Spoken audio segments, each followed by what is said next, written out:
ഒരമ്മയുടെ അനുതാപമാണ് ഈ അഗസ്റ്റിൻ എന്ന് പറയുന്ന വിശുദ്ധൻ. ഒരമ്മയുടെ അവരുടെ ജീവിതകാലത്ത് പ്രത്യേക സാഹചര്യ സമ്മർദ്ദം കൊണ്ട് അവർ പെട്ടുപോയി. പക്ഷേ പെട്ടുപോയി കിടന്നതിന് പിന്നെ അത് അവിടെ കിടന്ന് നീതീകരിക്കുകയല്ല, നീതീകരിച്ച് മെഴുകേണ്ട കാര്യമില്ല. മറിച്ച് സത്യത്തെ മനസ്സിലാക്കുമ്പോൾ തിരിച്ചു വരാനുള്ള എല്ലാ ആഗ്രഹങ്ങളും മനസ്സ് സൂക്ഷിച്ച് അതിനുവേണ്ടി ആചാരികൾ ആത്മീയമായി ക്രമീകരിച്ച് ദൈവത്തിന് ലക്ഷ്യമാക്കി ജീവിതം പുനഃക്രമീകരിച്ച് കഴിയുമ്പോൾ അനുതാപത്തിൻ്റെ ഫലങ്ങളാവും. പ്രാർത്ഥിക്കുക. കർത്താവായ ദൈവമേ, നടന്ന് സംഭവിച്ചു പോയിട്ടുള്ള അബദ്ധങ്ങളെ അനുതാപത്തിലൂടെ ദൈവ തിരുസന്നിധിയിലെ നീതീകരിക്കപ്പെട്ടവളാകാൻ നീതീകരിക്കപ്പെട്ടവനാകാൻ ഏകലക്ഷ്യമായ ഏകസത്യമായ യേശുക്രിസ്തുവിലേക്ക് നടന്നെടുക്കുവാൻ തിരിച്ചു ചെല്ലുമ്പോൾ ദൈവ തിരുസന്നിധിയിലെ എത്തിച്ചേരുവാൻ എന്നെ സഹായിക്കണമേ. തിരിച്ച് ചെല്ലലെ ഉറപ്പ് വരുത്തുന്നതിന് വേണ്ടി ദൈവം ഈ ഭൂമിയിൽ വെച്ചിരിക്കുന്ന സംവിധാനമാണ് സഭയുടെ പ്രബോധന അധികാരം എന്ന് പറയുന്നത്. എന്തിനാണ് സഭയുടെ പ്രബോധന അധികാരം വെച്ചിരിക്കുന്നത്? സഭ ഓരോരോ കാലത്ത് സഭയ്ക്ക് നൽകിയിട്ടുള്ള അഴിക്കാനും ബന്ധിക്കാനുമുള്ള അധികാരം വെച്ചുകൊണ്ട് സഭ നമ്മുടെ തിരിച്ചു ചെല്ലല്, ദൈവത്തിലേക്ക് തിരിച്ചു ചെല്ലല് സുഗമമാക്കും.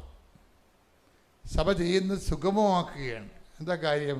എവിടെയെങ്കിലുമൊക്കെ ചില സമയത്ത് ചില തർക്കവിതർക്കങ്ങളൊക്കെ ഉണ്ടാവും. മാതാവിൻ്റെ കന്യത്വത്തെക്കുറിച്ചോ ദൈവമാതൃത്വത്തെക്കുറിച്ചോ അമലോത്ഭവത്തെക്കുറിച്ചോ ഓരോ കാലഘട്ടങ്ങളിലെ മനുഷ്യന്മാരുടെ എതിർചിന്തകളൊക്കെ വരും. അപ്പം ആ എതിർചിന്തകൾ വരുമ്പോൾ നമ്മുടെ യാത്രകളെ അത് ദുർഗമനം ചെയ്ത് അതിൻ്റെ സ്പീഡ് കുറക്കും. അപ്പം സഭയാണ് തടസ്സങ്ങൾ മാറ്റുന്നത്. എന്ത് ചെയ്യും? സഭ പറയും ഇന്നതാണ് നമ്മൾ വിശ്വസിക്കേണ്ടത് എന്ന് പറയും. ഇന്നതാണ് വിശ്വസിക്കേണ്ടത്. ഇപ്പം സഭ എന്താ പറഞ്ഞിരിക്കുന്നത്? മീഡിയാട്രിക്സ് എന്ന് പറഞ്ഞു കഴിഞ്ഞാൽ രക്ഷാകര മാധ്യസ്ഥം. രണ്ടു തരം മാധ്യസ്ഥമുണ്ട്. മലയാളത്തിലെല്ലാം മാധ്യസ്ഥം എന്നാണ് പറയണമെങ്കിലും അപേക്ഷാ മാധ്യസ്ഥമുണ്ട്, പ്രാർത്ഥനാ മാധ്യസ്ഥമുണ്ട്, രക്ഷാകര ദൗത്യ മാധ്യസ്ഥമുണ്ട്. എന്ന് വെച്ചാൽ രക്ഷാകര ദൗത്യം എന്ന് പറഞ്ഞാൽ എന്താ? രക്ഷാകര ദൗത്യം മനുഷ്യൻ ചെയ്ത പാപത്തിന് പരിഹാരമായിട്ട് മനുഷ്യൻ ആരോടാണ് ചെയ്തത്? ദൈവത്തോടാണ് ചെയ്തത്. എന്താണ് ചെയ്തത്? ദൈവത്തിൻ്റെ വചനം ലംഘിക്കുകയാണ് ചെയ്തത്. ഇപ്പം ഉള്ളൊരു കുഴപ്പം ഇവിടെ വന്നിരിക്കുന്നത്, ഇപ്പം നിങ്ങൾ എന്നോട് പാപം ചെയ്താൽ തെറ്റ് ചെയ്ത് കഴിഞ്ഞാൽ ഞാൻ ക്ഷമിക്കും. പക്ഷെ ഒരു പ്രോബ്ലം എന്ന് വെച്ച് കഴിഞ്ഞാൽ നിങ്ങളെ ഇപ്പം ഞാൻ എപ്പോഴും നിങ്ങളോട് പറയുന്ന സിമ്പിൾ ഉദാഹരണമില്ലേ? എന്താ പറയണത്? നിങ്ങളൊരു കല്ല് പെറുക്കി ഒരു പട്ടി എറിയുന്നു. പട്ടി കുറച്ചുകൊണ്ട് പോകും. ചില പട്ടിയാണെങ്കിൽ ട്രെയിനിൻ്റെ ആണെങ്കിൽ നിങ്ങളുടെ പടലിൽ കൊണ്ടുപോകും. അല്ലെങ്കിൽ നാട്ടുപട്ടിയാണെങ്കിൽ ഇത് ഓടിക്കളി. നിങ്ങൾ കല്ല് പെറുക്കി ഒരു മനുഷ്യനെ എറിയുന്നു. നിങ്ങൾ അയാളുടെ തലക്ക് മുകളിൽ മുറിവുണ്ടെങ്കിൽ അയാളുണ്ടെങ്കിൽ പോലീസ് സ്റ്റേഷനിൽ കംപ്ലൈൻറ്റ് കൊടുക്കും. എറിഞ്ഞ കല്ലൊന്നാണ്, എറിഞ്ഞത് നിങ്ങളാണ്. പക്ഷേ ഇപ്പം ഗ്രാവിറ്റി വ്യത്യാസം വന്നു. തലക്ക് മുകളിൽ മുറിവുണ്ട്. പോലീസ് എന്ത് ചെയ്യും? വധശ്രമത്തിന് കേസെടുക്കും. പണിയായി. കല്ലൊന്നാണ്, പട്ടി എറിഞ്ഞ കല്ല് തന്നെയാണ്. ഇപ്പം എന്നാ പറ്റിയിരിക്കണത്? ഞാൻ ഇപ്പം ഇത് പറയണമെന്നറിയാവോ? ഇവിടെ സുവിശേഷത്തിൻ്റെ സീറോ നോളജുള്ള ആൾക്കാരും ഇത് കേൾക്കുന്നുണ്ട്. അതുകൊണ്ട് അവർക്ക് കൂടി മനസ്സിലാക്കാനാണിത് ലളിതമായി പറയണത്. വളരെ ലളിതമായി പറയണത്. പണ്ഡിതന്മാർക്ക് ചിലപ്പോൾ ഇത് ബോറായിട്ട് തോന്നും. ക്ഷമിക്കുക, വേറെ മാർഗമൊന്നുമില്ല. ഈ വിഷയം തന്നെ നമ്മൾ ദൈവത്തോട് ചെയ്താലോ അപരിഹാര്യമായി പോകും. അതാണ് വിഷയം വന്നിരിക്കുന്നത്. ഇത് ബാലൻസ് ചെയ്യുക. അത് രക്ഷാ നടപടിക്രമങ്ങൾ മനസ്സിലാക്കണം. ഇതേ തെറ്റ് തന്നെ നമ്മൾ മനുഷ്യൻ ദൈവത്തോട് ചെയ്യുമ്പോൾ എന്ത് പറ്റും? മനുഷ്യന് അത് പരിഹരിക്കാൻ പറ്റാതെ വരും. അപ്പോൾ പിന്നെ ഉള്ള മാർഗം എന്താണ്? ദൈവം തന്നെ മനുഷ്യനാകണം. മനസ്സിലായില്ലേ? അതാണ് ഈശോ എന്ന് പറയുന്നത്. ദൈവം തന്നെ മനുഷ്യനായിട്ട് മനുഷ്യൻ ചെയ്ത പാപത്തിന് മനുഷ്യപ്രകൃതിയിൽ പീഡകൾ അനുഭവിച്ചുകൊണ്ട് ദൈവത്തോട് പരിഹാരം ചെയ്യണം. അങ്ങനെയാണ് ക്രിസ്തു മധ്യസ്ഥനാകുന്നത്. അതാണ് ഏക മധ്യസ്ഥൻ.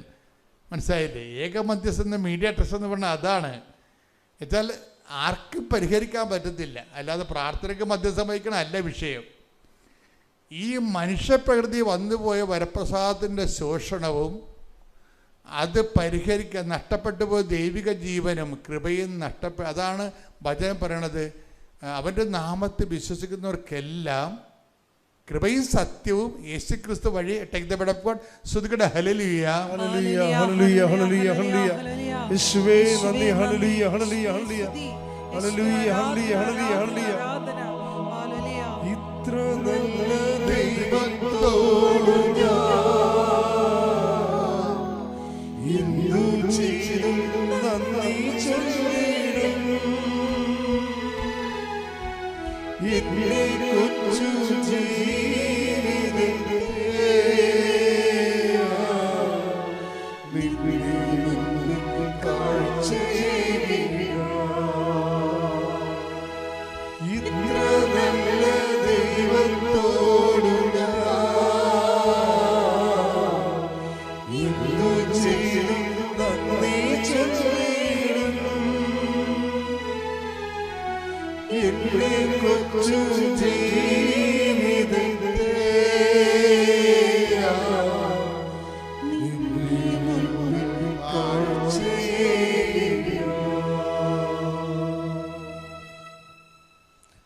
സത്യവും യേശുക്രിസ്തു വഴി ഉണ്ടായി. യോഹന്നാൻ 1:17. എന്തുകൊണ്ടെന്നാൽ നിയമം മോശ വഴി നൽകപ്പെട്ടു. വചനം മോശ വഴി നൽകപ്പെട്ടു. കൃപയും സത്യവുമാകട്ടെ യേശുക്രിസ്തു വഴി ഉണ്ടായി. അപ്പൊ കൃപയെന്ന് പറഞ്ഞ എന്താണ്? അപ്പായുടെ പ്രസാദമാ. ഈ അപ്പായുടെ പ്രസാദം എപ്പോഴുണ്ടായതാണ്? പാപത്തിന് റൈറ്റായിട്ടുള്ള നീതിനിഷ്ഠമായിട്ടുള്ള പരിഹാരം ദൈവത്തോട് മനുഷ്യൻ ചെയ്ത പാപത്തിന് മനുഷ്യന് പരിഹരിക്കാൻ പറ്റാത്തത് കൊണ്ട് ദൈവം തന്നെ മനുഷ്യനായി മനുഷ്യപ്രകൃതിയിൽ അവൻ്റെ മേലുള്ള ശിക്ഷ നമുക്ക് രക്ഷയായെന്ന് പറഞ്ഞു. Take the bed of God. ശ്രുതികടെ ഹല്ലേലൂയ ഹല്ലേലൂയ ഹല്ലേലൂയ ഹല്ലേലൂയ ഹല്ലേലൂയ ഹല്ലേലൂയ. യേശുവേ നന്ദി. ഹല്ലേലൂയ ഹല്ലേലൂയ ഹല്ലേലൂയ. ഈശോയെ ആരാധന ആരാധന ആരാധന. ഇത്ര നല്ല കൈയടിച്ചോളൂ. ഇന്നു ചെയ്തും നന്ദി ചൊല്ലിടും. എന്റെ കൊച്ചു ജീവിതത്തെ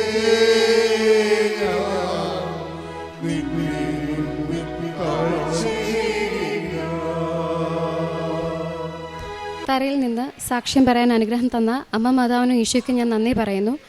എൻ്റെ പേര് ആൻമരിയ തോമസ്. ഞാൻ ഇടുക്കി ജില്ലയിൽ നിന്ന് വരുന്നു. ഇവർ രണ്ടുപേരും എൻ്റെ ഫ്രണ്ട്സാണ്, ഏഞ്ചലും ആഷ്നയും. ഞങ്ങൾ 3 പേരും നേഴ്സസാണ്. ഞങ്ങൾ ഫസ്റ്റ് ടൈം നമ്മൾ സാധാരണ കൃപാസനത്തിനെ കുറിച്ച് കേൾക്കുന്നത് നമ്മുടെ റിലേറ്റീവ്സ് വഴിയും പിന്നെ നമ്മുടെ സോഷ്യൽ മീഡിയാസും കൃപാസന പത്രത്തിനെക്കുറിച്ചൊക്കെ കേട്ടിട്ടുണ്ട്. പക്ഷേ ആ സമയത്തൊന്നും മാതാവിലും ഈശോയിലും വിശ്വാസം ഉണ്ടെങ്കിലും നമുക്ക് കൃപാസനത്തിനെക്കുറിച്ചൊന്നും അത്ര വലിയ വിശ്വാസമൊന്നും ഉണ്ടായില്ല. കാരണം എന്തൊക്കെയോ കൃപാസന പത്രം കൊടുക്കുന്നു, അതൊക്കെ ഒരു പ്രമോഷൻ പോലെയൊക്കെയായിരുന്നു ഞങ്ങളുടെ മനസ്സിൽ. അപ്പം ഞങ്ങൾക്ക് അത്രയ്ക്കും മാതാവിൽ വിശ്വാസമുണ്ട്, പക്ഷേ കൃപാസനത്തിലും വിശ്വാസം ഉണ്ടെങ്കിൽ പക്ഷേ ഈ പത്രം കൊടുക്കുന്നതൊക്കെ ഭയങ്കര മോശമല്ലേ എന്നുള്ളൊരു ചിന്താരീതിയൊക്കെ ആയിരുന്നു ഞങ്ങൾക്ക്.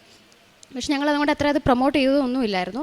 അങ്ങനെ ഞങ്ങളിവിടെ ഞങ്ങൾക്ക് വലിയ വിശ്വാസമൊന്നും ഉണ്ടാകാതെ ഇങ്ങനെ മുന്നോട്ട് പോയിക്കുന്ന സമയത്ത് ഞങ്ങൾ നേഴ്സസാണ്. അപ്പോൾ ഞങ്ങൾ 4 കൊല്ലം പഠിച്ചത് മൊത്തം പുറത്ത് പോയി സെറ്റിൽ ആവണം, അവിടെ എങ്ങനെയെങ്കിലും നല്ല ജോലി വെൽ സെറ്റിൽഡ് ആവണം, വീട്ടുകാരെ സപ്പോർട്ട് ചെയ്യണം, അങ്ങനത്തെ ഒരു ചിന്തയിലൊക്കെയാണ് ഞങ്ങൾ പോയത്.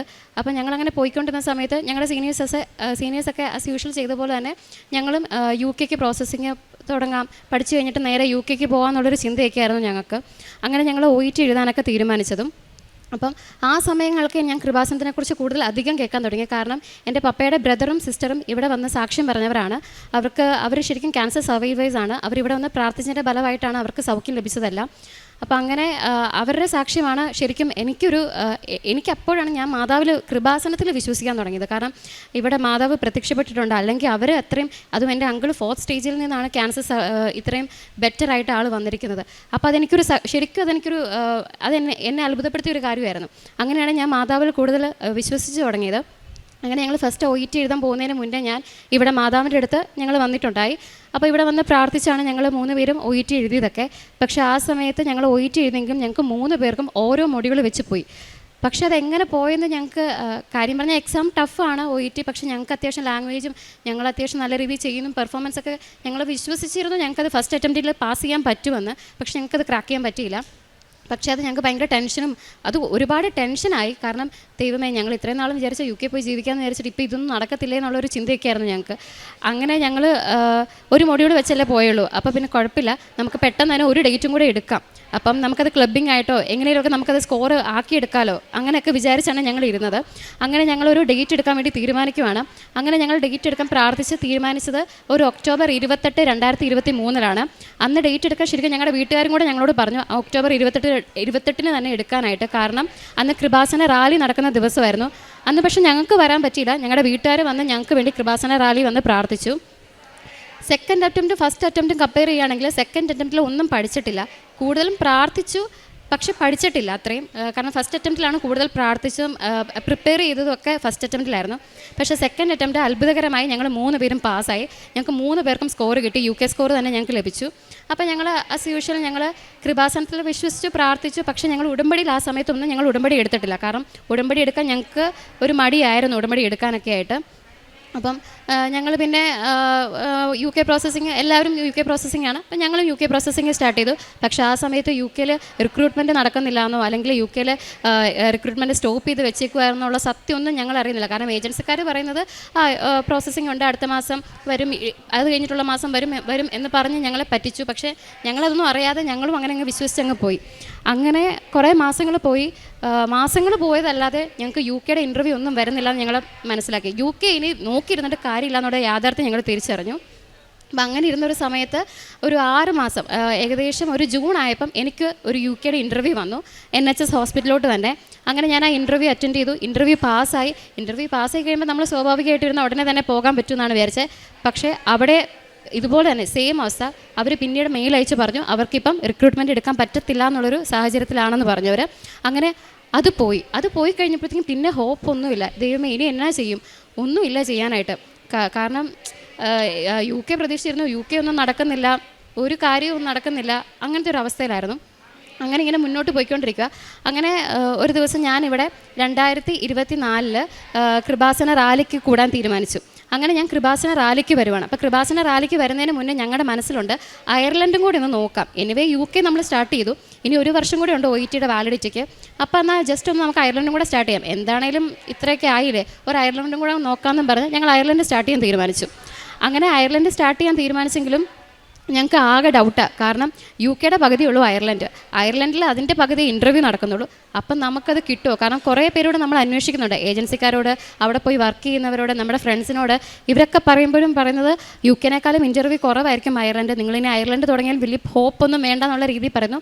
എന്ന് പക്ഷേ ഞങ്ങളുടെ വേറൊരു ഫ്രണ്ട് ആ ഇടയ്ക്ക് തന്നെ അയർലൻഡിന് കയറിപ്പോയി. അപ്പോൾ അവൾ പറഞ്ഞു, ഇത് നിങ്ങൾ എന്തായാലും തുടങ്ങും, നമുക്ക് നോക്കാം, ഞാൻ തുടങ്ങിയ ഏജൻസി തന്നെ നിങ്ങളും കൊടുത്താൽ മതി, നമുക്കൊന്ന് ട്രൈ ചെയ്ത് നോക്കാം എന്നുള്ള രീതിയിൽ അവൾ ഞങ്ങളോട് പറഞ്ഞു. അങ്ങനെ ഞങ്ങളിങ്ങനെ അപ്പം എന്നാൽ ഓക്കെ ശരി, എന്നാണ് അയർലൻഡ് തുടങ്ങാം. അപ്പോൾ അയർലൻഡ് തുടങ്ങുന്നതിന് മുന്നേ ആയിട്ട് ഞാൻ പറഞ്ഞു, ഞാൻ എന്തായാലും കൃപാസന റാലിയിൽ 2024 കൃപാസന റാലി വന്ന് കൂടിയിട്ടേ ഞാൻ തുടങ്ങുന്നുള്ളൂ ഞാൻ തീരുമാനിച്ചിരുന്നു. അങ്ങനെ ഞാൻ 2024 കൃപാസന റാലി വന്ന് അറ്റൻഡ് ചെയ്തു, വന്ന് കൂടി.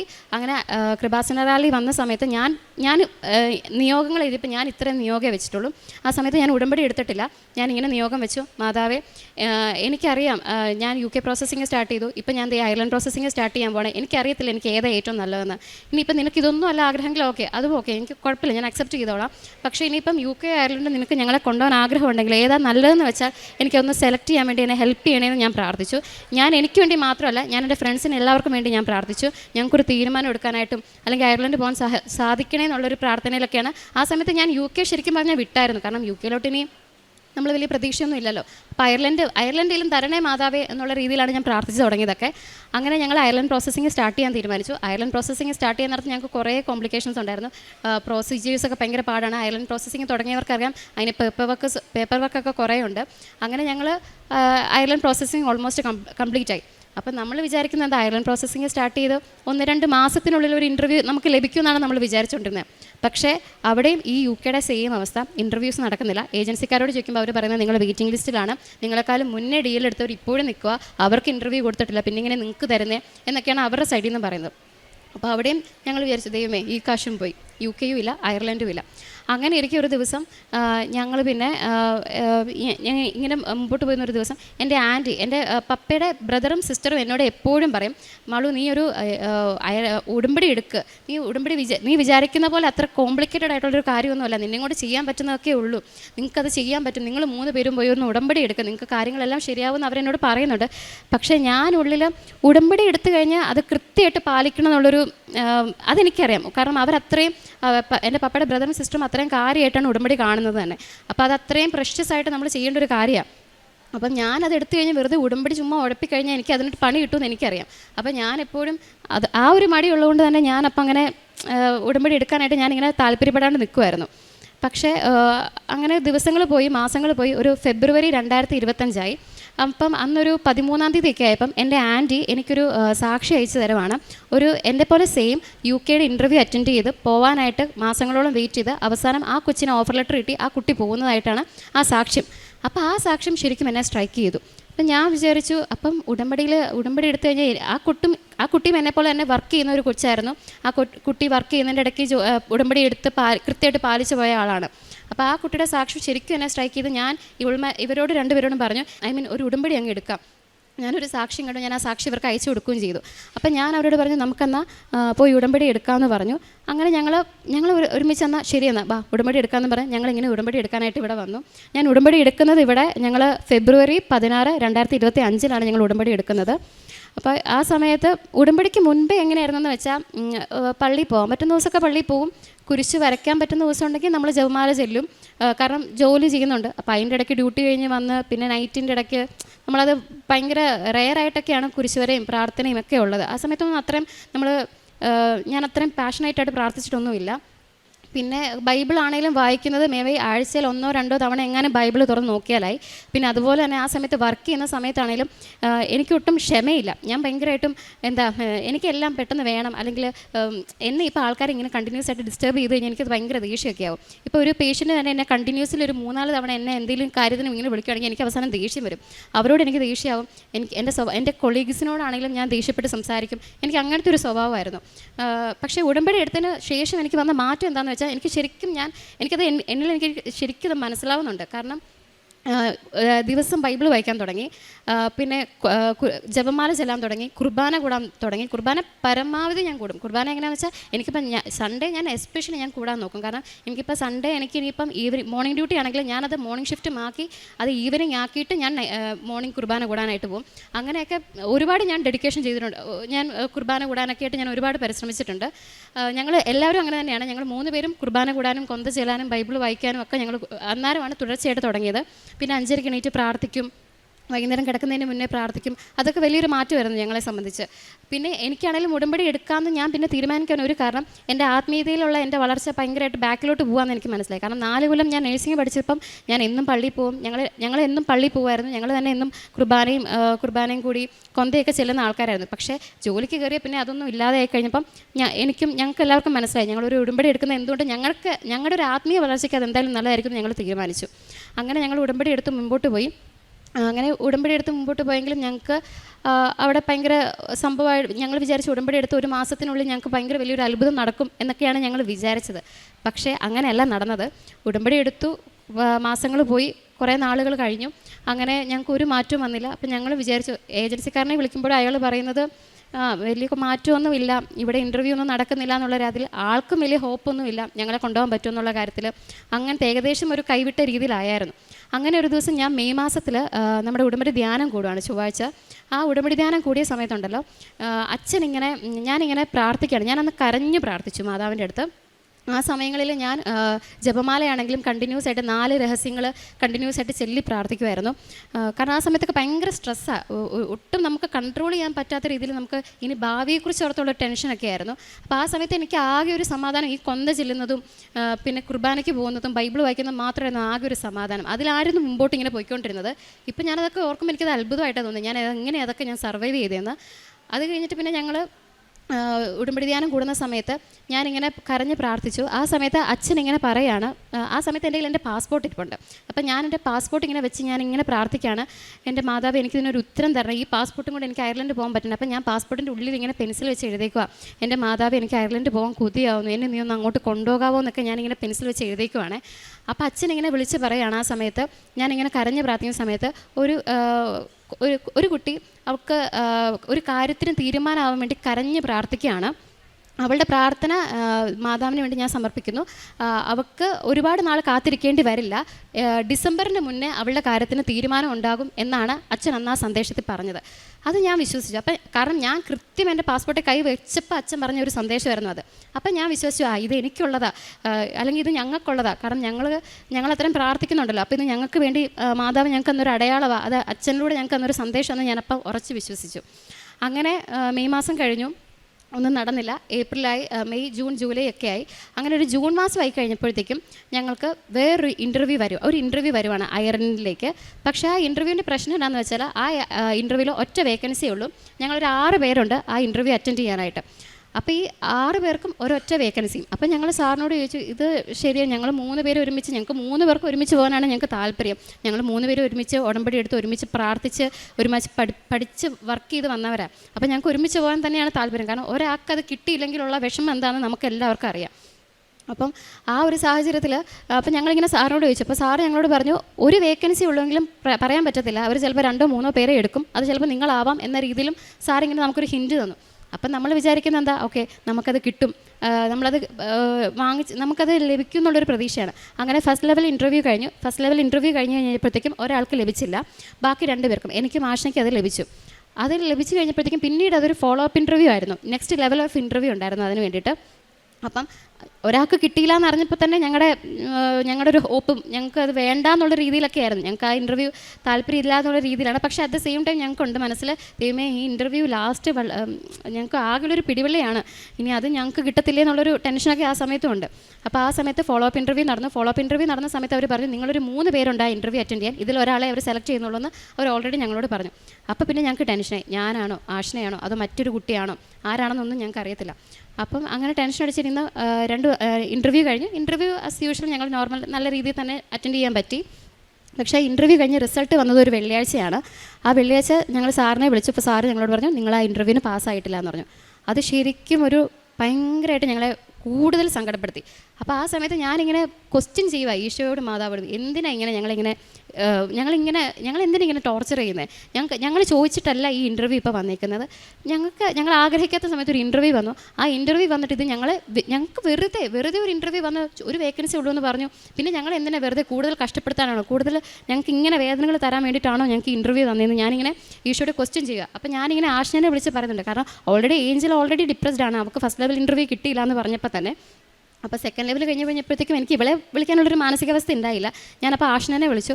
ആഷ്നോട് പറഞ്ഞു, എന്തിനാണ് നമ്മളെ മാതാവ് ഈശോ ഇങ്ങനെ ഇട്ട് കഷ്ടപ്പെടുത്തുന്നത്? ഇതിനേക്കാളും ഭേദം ഒന്നും തരാതിരിക്കുമായിരുന്നല്ലോ. നമ്മൾ ഉടമ്പടി എടുക്കുന്നു, പ്രാർത്ഥിക്കുന്നു, നമ്മുടെ ഇത്രയും പോലും പ്രാർത്ഥിക്കാത്തവർ നമുക്ക് ചുറ്റും രക്ഷപ്പെട്ടുകൊണ്ടിരിക്കുക. ഇപ്പം നമ്മൾ ഇത്രയും പ്രാർത്ഥിക്കുന്നതുകൊണ്ടാണോ ദൈവം നമുക്ക് ഇത്രയും പരീക്ഷണങ്ങൾ തരുന്നതെന്ന് ചോദിച്ചു.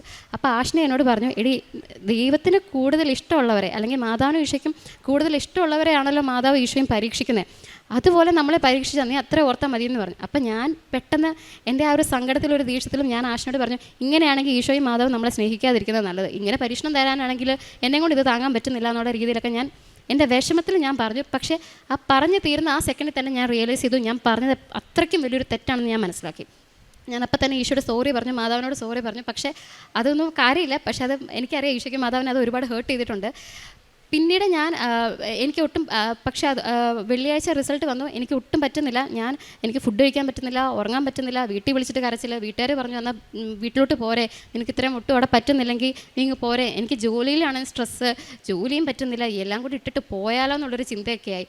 അങ്ങനെ ഞാൻ എൻ്റെ ആൻറ്റി എന്നെ വിളിച്ചിട്ട് പറഞ്ഞു, ഇടി നീ ഒരു കാര്യം ചെയ്യുക, നാളെ ശനിയാഴ്ചയല്ലേ അച്ഛൻ കാണും, നീ ഒന്ന് കൃപാസനത്തിൽ ചെല്ല്, അപ്പോൾ അവിടെ ചെന്നിട്ട് അച്ഛനെ ഒന്ന് കാണാൻ പറഞ്ഞു. ഞാൻ അങ്ങനെ അച്ഛനെ കാണാൻ വേണ്ടി ശനിയാഴ്ച ഇവിടെ വന്നു. ശനിയാഴ്ച ഇവിടെ വന്ന് ഞാൻ ഇവിടെ വന്ന് ഇവിടെ മാതാവിൻ്റെ അടുത്ത് വന്നിരുന്ന് കരഞ്ഞ് ഞാൻ അത്രയും പ്രാർത്ഥിച്ചുകൊണ്ടിരിക്കുക. ഞാൻ കരഞ്ഞ് അത്രയും ഞാൻ തളർന്നു, ഞാൻ മടുത്തു. ഞാൻ എന്നിട്ട് മാതാവിനോട് പറഞ്ഞു, എനിക്കിനി വയ്യ, ഇതിനേക്കാളും ഭേദം ഒരു അറ്റാക്ക് വന്നങ്ങ് മരിക്കുമായിരുന്നു എന്ന് വരെ ഞാൻ മാതാവിനോട് പറഞ്ഞു. എന്നിട്ട് ഞാനിങ്ങനെ മാതാവിൻ്റെ അടുത്ത് വന്ന് കരഞ്ഞ് പ്രാർത്ഥിക്കുന്നുണ്ട്.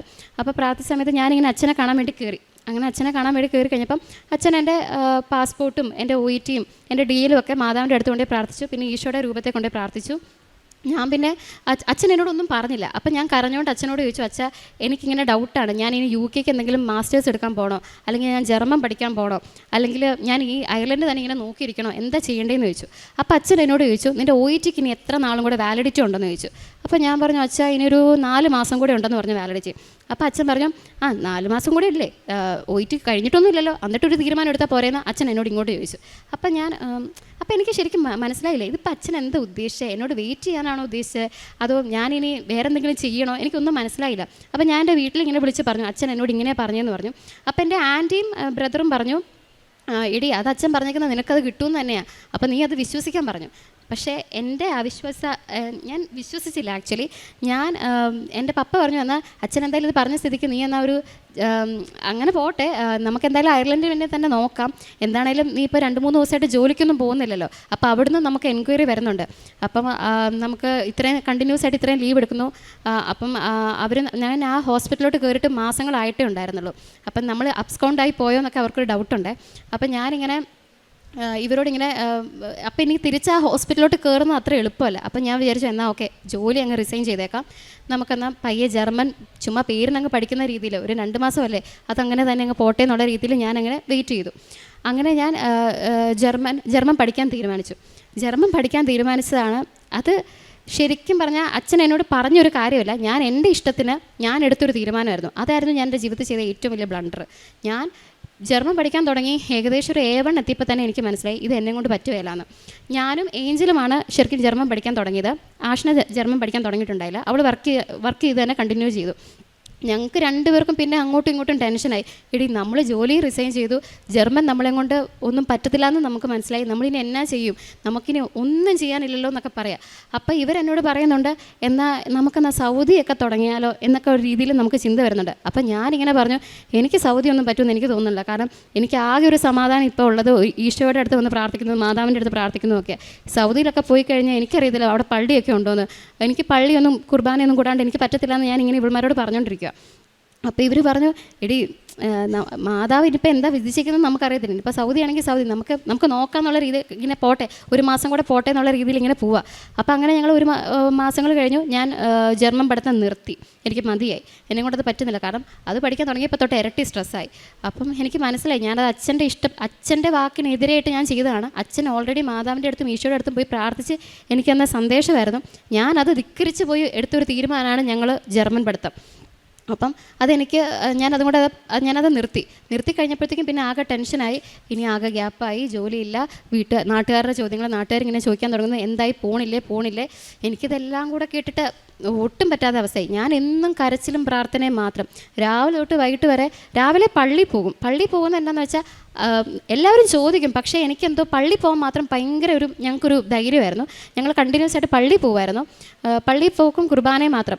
കുർബാന കൂടി ഇങ്ങ് വന്നു കഴിയുമ്പോൾ തന്നെ ഇരുന്ന് മാതാവിൻ്റെ അടുത്ത്, മാതാവിൻ്റെ ഒരു രൂപമുണ്ട്, അതിൻ്റെ ഫ്രണ്ടിൽ വന്ന് ഇങ്ങനെ ഇരുന്ന് കരഞ്ഞ് പ്രാർത്ഥിക്കും, മാതാവേ ജോലിയില്ല, ജർമ്മനില്ല, ഒന്നുമില്ല, എന്നാ ചെയ്യേണ്ടതെന്ന് അറിയത്തില്ല, ഇനിയിപ്പോൾ സൗദി വല്ലതും തുടങ്ങണോ, ഒരു ഐഡിയയില്ല, ഇങ്ങനെ കരഞ്ഞുകൊണ്ടിരിക്കുക.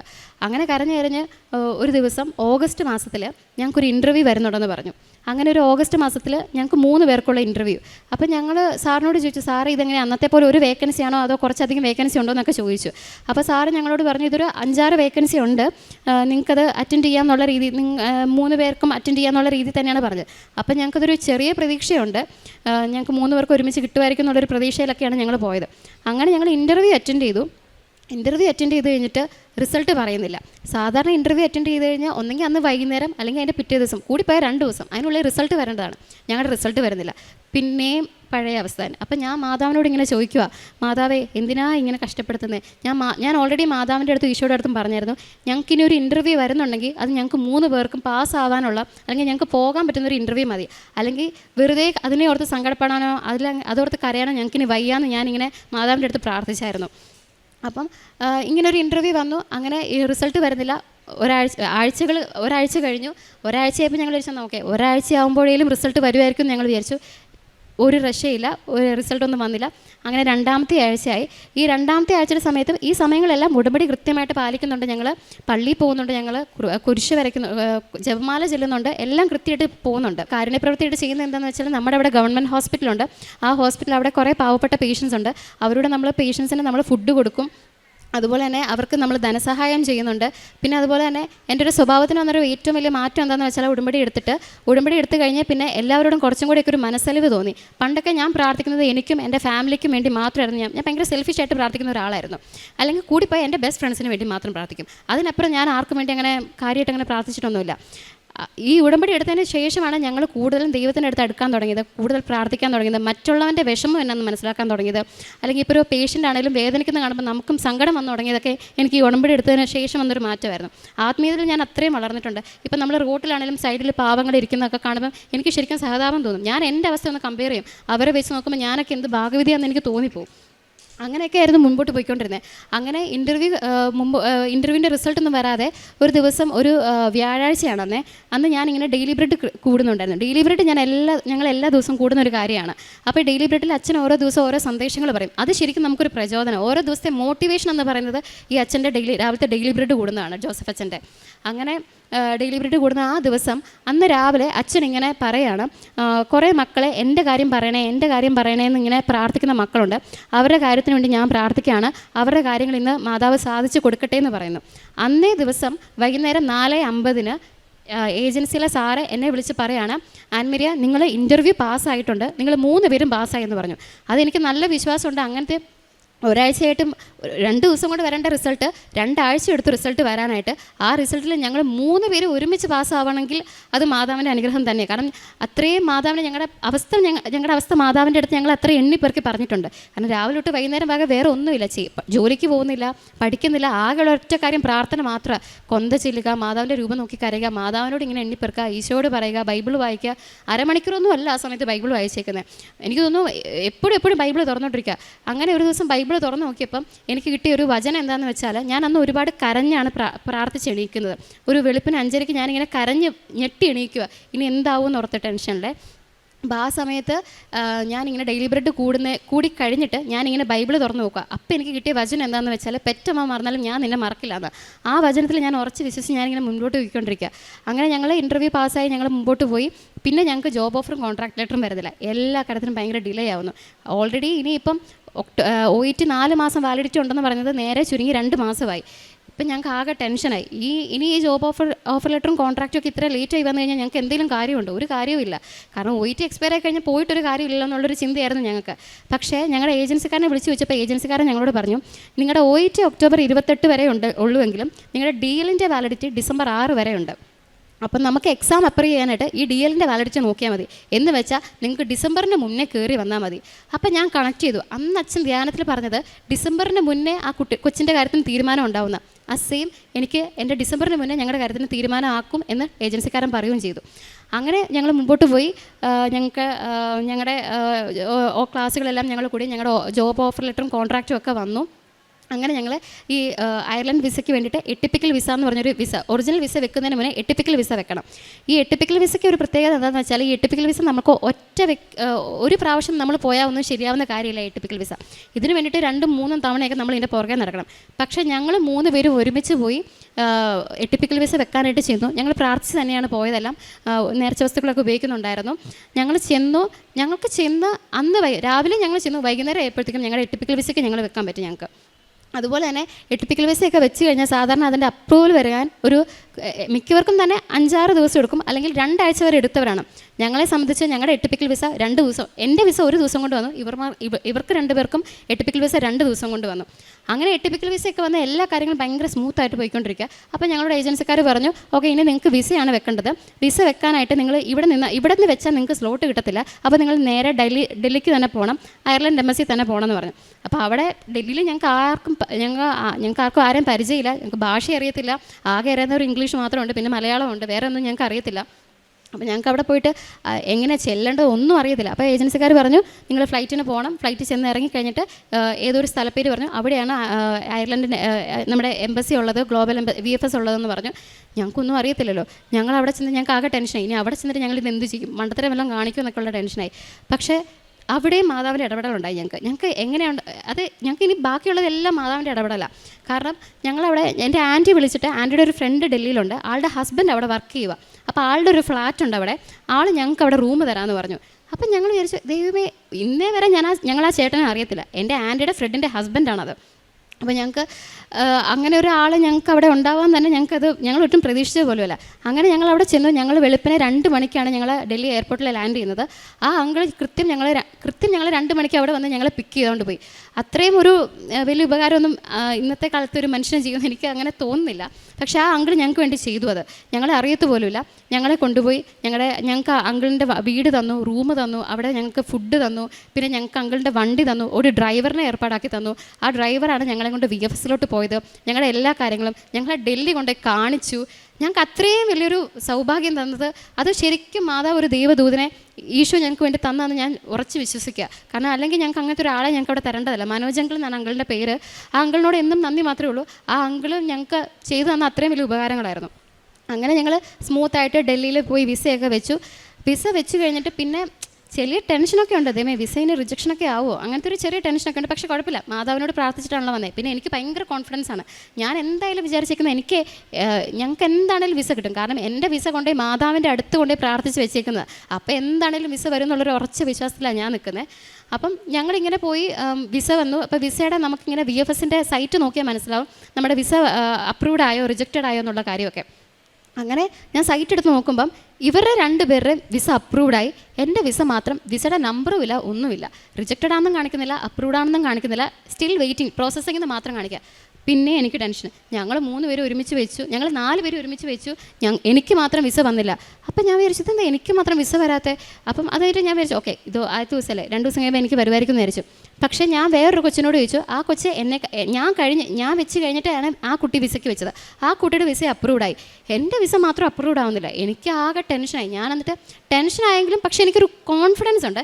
ടെൻഷനുണ്ട്, പക്ഷേ കോൺഫിഡൻസ് ആണ്. കാരണം മാതാവിൻ്റെ അടുത്ത് കൊണ്ടുപോയി വെച്ചതാണ് എൻ്റെ പാസ്പോർട്ട്. അപ്പോൾ എനിക്ക് എന്താണെങ്കിലും അതിനൊരു ഉത്തരം തരും, മാതാവ് എനിക്ക് അപ്രൂവ്ഡ് ആക്കി തരും എന്നുള്ളൊരു വിശ്വാസമൊക്കെ എനിക്കുണ്ട്. അപ്പോൾ ഇവരെന്നെ വിളിച്ച് ചോദിക്കും, ഇടേ നിനക്ക് ടെൻഷനുണ്ടോ, കുഴപ്പമുണ്ടോ? കാരണം ആ സമയത്തൊക്കെ ഞങ്ങൾക്ക് പഠിക്കണം, എക്സാമിന് വേണ്ടിയും കൂടി ഞങ്ങൾ പ്രിപ്പയർ ചെയ്യുന്ന സമയം അത്. അപ്പം ഞാൻ പറയും, ഇല്ലടി എനിക്ക് കുഴപ്പമൊന്നുമില്ല, ഇതുവരെ ഞാൻ ഓക്കെയാണ്, എനിക്കെന്തോ ഒരു വിശ്വാസമുണ്ട് എനിക്കത് വരും. കാരണം മാതാവ് എനിക്ക് തന്നതാണ് എപ്പോഴും ഒരു വിശ്വാസം എനിക്കുണ്ടെന്ന് പറയും. പിന്നെ ഇവരാണെങ്കിലും വിളിച്ചിട്ട് പറയും, ഇടി ഞങ്ങളെക്കാളും കൂടുതൽ വിസ വരാൻ നിനക്കാണ് ചാൻസ് കൂടുതൽ. കാരണം നിൻ്റെയാണ് വിസ കൊണ്ടുപോയി പാസ്പോർട്ട് കൊണ്ടുപോയി മാതാവിൻ്റെ മുന്നിലും അച്ഛൻ കൊണ്ടുപോയി വെച്ചത്. അപ്പം നിൻ്റെ വിസ എന്തായാലും വരും, നീ അതോർത്ത് ടെൻഷൻ അടിക്കേണ്ടെന്നൊക്കെ പറയും. അങ്ങനെ ദിവസങ്ങൾ കടന്നുപോയി.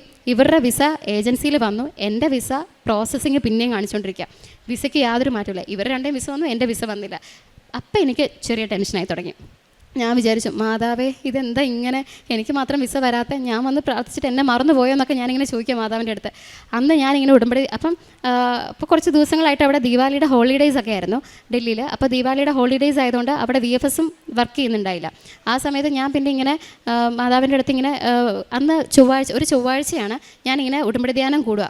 ആ ഉടമ്പടി ധ്യാനം കൂടിയ സമയത്ത് ഞാനിങ്ങനെ എൻ്റെ കയ്യിൽ പാസ്പോർട്ടില്ല, എൻ്റെ കയ്യിൽ ആകെയുള്ളത് നമ്മുടെ പാസ്പോർട്ടിൻ്റെ കോപ്പികൾ ഇരിപ്പുണ്ട്. അപ്പം ഞാൻ പാസ്പോർട്ടിൻ്റെ എല്ലാ കോപ്പിയും എടുത്ത് വെച്ച് അതിൽ നമ്മുടെ വെഞ്ചരിച്ച തൈലവും ഉപ്പും ഒക്കെ ഞാൻ വിതറി ഞാനിങ്ങനെ ധ്യാനത്തിന് പ്രാർത്ഥിച്ചുകൊണ്ടിരിക്കുക. അപ്പോൾ ആ സമയത്ത് അച്ഛൻ ഇങ്ങനെ പറയുന്നുണ്ട്, വിസയ്ക്ക് വെച്ചിരിക്കുന്ന മക്കൾക്ക് വിസ അപ്രൂവായി കിട്ടട്ടെ എന്ന് പ്രാർത്ഥിക്കുന്നുണ്ട്. അപ്പം ഞാൻ വിശ്വസിച്ചു, ഇതെൻ്റെ വിസ അപ്രൂവായി കിട്ടിയെന്ന് പറഞ്ഞു. അപ്പം അന്നത്തെ ദിവസം നമുക്ക് വിസയുടെ അപ്രൂവലൊന്നും കാണാൻ പറ്റത്തില്ല. പിറ്റേ ദിവസം ഞാൻ വിസയുടെ സൈറ്റ് എടുത്ത് നോക്കിയപ്പം എൻ്റെ വിസ അപ്രൂവ്ഡ് ആയെന്ന് കണ്ടു. അങ്ങനെ ഞാൻ ഒരുപാട് നന്ദി പറഞ്ഞു. കാരണം എനിക്ക് ഉറപ്പുണ്ട് ആ വിസ അന്ന്, കാരണം അത്രയും ദിവസം ദീപാവലിയുടെ ഹോളിഡേയ്സാണ്, ആ വിസ ഓഫീസിൽ ആരും ചെന്നിട്ടില്ല, ചൊവ്വാഴ്ചയും ലീവാണ്. അപ്പോൾ എനിക്ക് ആ വിസ അടിച്ചു തരണമെങ്കിൽ ആരാ? അത് മാതാവാണ്. ആ മാതാവ് തന്നെ ചെന്ന് എൻ്റെ വിസ എനിക്ക് അപ്രൂവ് ആക്കി തന്നുകൊണ്ട് എനിക്ക് ആ വിസ അപ്രൂവ്ഡ് ആയത്. അപ്പോൾ ഇപ്പോഴും ഞാനത് വിശ്വസിക്കുന്നത്, എനിക്ക് മാതാവ് ആ വിസ എനിക്ക് അടിച്ചു തന്നെന്നാണ്. അത് കഴിഞ്ഞിട്ട് പിന്നെ ദിവസങ്ങൾ അപ്പം ഞാൻ ആ സമയത്തൊക്കെ പ്രാർത്ഥിക്കുന്നുണ്ട്. നമ്മുടെ കൃപാസന റാലിക്ക് എനിക്ക് നന്ദി പറഞ്ഞുകൊണ്ട് കൃപാസന റാലി കൂടാൻ പറ്റണേന്ന് ഞങ്ങൾ പ്രാർത്ഥിക്കുന്നുണ്ട്, ഞങ്ങൾക്ക് 3 പേർക്കും. അപ്പോൾ ഇവർക്ക് ഓൾറെഡി വിസ വന്നു, അപ്പോൾ ഇവർക്ക് അങ്ങനെ പറയാം, എനിക്കത് പറയാൻ പറ്റണേന്നാണ് ഞാൻ പ്രാർത്ഥിക്കുന്നത്. അപ്പോൾ ഞാൻ കൃത്യം കൃപാസന റാലി വരുന്നത് ഒക്ടോബർ 25 എൻ്റെ വിസ നമ്മുടെ നാട്ടിലെ ഏജൻസിയിൽ വരുന്നത് ഒക്ടോബർ 24 അങ്ങനെ കൃത്യം കൃപാസന റാലിയുടെ തലേ ദിവസം എൻ്റെ വിസ അപ്രൂവ്ഡായി. ഞാൻ ഇവിടെ നന്ദി പറഞ്ഞാണ് ഞാൻ ഇവിടെ കൃപാസന റാലി കൂടാൻ വന്നത്. ഞാൻ അങ്ങനെ കൃപാസന റാലി കൂടാൻ വന്നപ്പോൾ ഞാൻ ഇതിൽ കയറി വരിക. അപ്പോൾ ഞാനിവിടെ മാതാവിനോട് ഈശോയോട് നോക്കി പറയുകയാണ്, എനിക്കിവിടെ ഈ ആൾക്കാരെ വന്ന് എനിക്ക് എൻ്റെ കൂട്ടുകാരെയും കൂട്ടി വന്ന് സാക്ഷ്യം പറയാനുള്ള അനുഗ്രഹം കൂടെ മാതാവ് ഇന്ന് ഞങ്ങൾക്ക് തരണമെന്ന് ഞാൻ പ്രാർത്ഥിക്കുക. അങ്ങനെ ഞങ്ങൾ വിസ വന്നു. കൃപാസന റാലിയിൽ ഞങ്ങൾ 3 പേരും നന്ദി ചൊല്ലി പ്രാർത്ഥിച്ചു, പങ്കെടുത്തു. ഈ നവംബർ 18 ഞങ്ങൾ ഡേറ്റ് എടുത്തു, ടിക്കറ്റ് എടുത്തിട്ടുണ്ട്, ഞങ്ങൾ പോവാണ്. ഞങ്ങൾക്ക് നവംബർ 23-നും 29-നുമാണ് ഞങ്ങൾക്ക് എക്സാം വരുന്നത്. അതിന് മാതാവ് എന്തായാലും ഞങ്ങളെ ഹെൽപ്പ് ചെയ്യുന്നത് ഞങ്ങൾക്ക് നല്ല ഉറപ്പുണ്ട്. കാരണം ഇത്രയും മാതാവ് എത്തിച്ചു. കാരണം എല്ലാവർക്കും ഒരു അത്ഭുതമാണ്. കാരണം ഞങ്ങളുടെ OET എക്സ്പയറായി, എന്നിട്ടും നിങ്ങൾ എങ്ങനെയാണ് ഈ അയർലൻഡിന് പോകുന്നതെന്ന് എല്ലാവരും ഞങ്ങളോട് ചോദിക്കുന്നത്. എല്ലാവർക്കും ഒരു അത്ഭുതം. കാരണം ഞങ്ങൾ പഠിക്കാൻ ചെന്നിടത്താണെങ്കിലും ആൾക്കാർ ഞങ്ങളോട് ചോദിക്കുന്നത് എങ്ങനെയാണെന്ന് വെച്ചാൽ, നിങ്ങളുടെ അതിന് OET ഇനി 1 മാസം കൂടെ അല്ലേ ഉള്ളൂ, നിങ്ങളുടെ ജോബ് ഓഫർ ലെറ്റർ പോലും വന്നിട്ടില്ല, ഇനി നിങ്ങൾ എങ്ങനെ പോകാനാണ്, ഏജൻസിക്കാർ പറ്റിക്കുന്നതായിരിക്കും എന്നൊക്കെ അവർ ഞങ്ങളോട് പറയുന്നുണ്ട്. പക്ഷേ DL വരെ വാലിഡിറ്റി ഉണ്ടെന്നുള്ള കാര്യം അവരോട് ഞങ്ങൾ പറയുന്നെങ്കിലും അവർ പറയുന്നത് അതൊന്നും നിങ്ങൾ വിശ്വസിക്കേണ്ട, ഏജൻസിക്കാർ വെറുതെ പറയുന്നതെന്നൊക്കെ പറയുന്നുണ്ട്.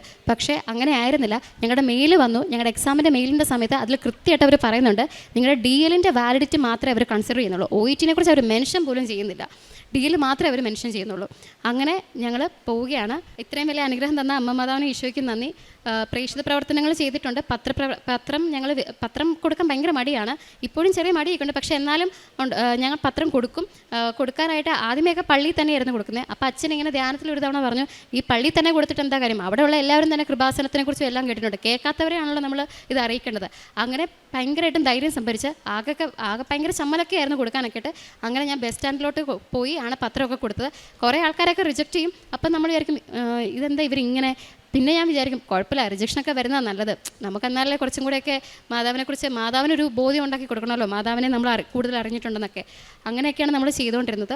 ഇത്രയും വലിയ അനുഗ്രഹം തന്ന അമ്മ മാതാവിന് ഈശോയ്ക്ക് ഞാൻ നന്ദി പറയുന്നു. എൻ്റെ പേര് ആഷ്ന, ഞാൻ എറണാകുളത്ത് നിന്ന് വരുന്നു. ഞാൻ ഇതുപോലെ തന്നെ ഒത്തിരി പ്രാർത്ഥിച്ചും ഉടമ്പടി ജീവിച്ചുമാണ് ഞങ്ങൾക്ക് ഇങ്ങനൊരു അനുഗ്രഹം ലഭിച്ചത്. ഉടമ്പടിയിലേക്ക് വരാൻ കാരണം അൻവരിയെ പറഞ്ഞതുകൊണ്ടും മാത്രമല്ല, അവൾ ജോലിക്ക് വേണ്ടി അങ്ങനെ ഒരു നിയോഗം വെച്ച് പ്രാർത്ഥിക്കാമെന്ന് പറഞ്ഞപ്പോഴും ഞാൻ പണ്ട് തൊട്ടേ പ്രാർത്ഥിക്കുന്ന ഒരു വ്യക്തിയാണെങ്കിലും ഈശോയോടാണ് ഞാൻ കൂടുതൽ സംസാരിച്ചുകൊണ്ടിരുന്നത്. മാതാവിനോട് സംസാരിച്ച് മാതാവിലൂടെ ഈശോയിൽ നിന്നൊരു കാര്യം കണ്ടുപിടിക്കുക എന്നുള്ളത്, മീൻസ് നേടിയെടുക്കുക എന്നുള്ളത് എനിക്ക് അത്ര ഒരു ഇതായിട്ട് തോന്നിയിട്ടുള്ള കാര്യമല്ല. അപ്പം മാതാവിലേക്ക് കുറച്ചുകൂടെ എങ്ങനെ വിശ്വാസപൂർണ്ണമായിട്ട് മാതാവിലേക്ക് അടുക്കാം എന്നുള്ള ഒരു ഇതിന് വേണ്ടിയിട്ടാണ്, അങ്ങനെയാണ് ഉടമ്പടിയിലൂടെ അത് സാധിക്കും. അങ്ങനെയാണെങ്കിൽ എനിക്ക് മാതാവിനെ കുറച്ചുകൂടെ അറിയാൻ പറ്റട്ടെ എന്ന് വിചാരിച്ചാണ് ഞാൻ ഉടമ്പടിയിലേക്ക് വന്നത്. ഉടമ്പടി ഇവർ രണ്ടുപേരും മെഡിക്കൽ ട്രസ്റ്റ് ഹോസ്പിറ്റലായിരുന്നു, ഞാൻ വേറൊരു ഹോസ്പിറ്റലാണ് ജോലി ചെയ്തുകൊണ്ടിരുന്നത്. അപ്പം എനിക്ക് ഓൾറെഡി ജോലിയിൽ ഒരുപാട് ബുദ്ധിമുട്ടുള്ള സമയമായിരുന്നു. കാരണം ഞാൻ എങ്ങനെ ജോലി ചെയ്ത്, മീൻസ് എത്ര എഫേർട്ട് ഇട്ട് ജോലി ചെയ്താലും എങ്ങനെ പോയാലും എന്തെങ്കിലും പ്രശ്നങ്ങൾ എല്ലാ ആഴ്ചയും ഉണ്ടാവും. എന്നും എനിക്ക് ഒരു എക്സ്പ്ലനേഷൻ, 2 എക്സ്പ്ലനേഷൻ, അങ്ങനെ എന്നും എക്സ്പ്ലനേഷൻ, എല്ലാ മാസവും എക്സ്പ്ലനേഷനായിട്ട് ഡയറക്ടർ അച്ഛനെ കാണാൻ പോവുക, അങ്ങനെ എന്നും എനിക്ക് പ്രശ്നങ്ങളായിരുന്നു എൻ്റെ ജോലിയിൽ.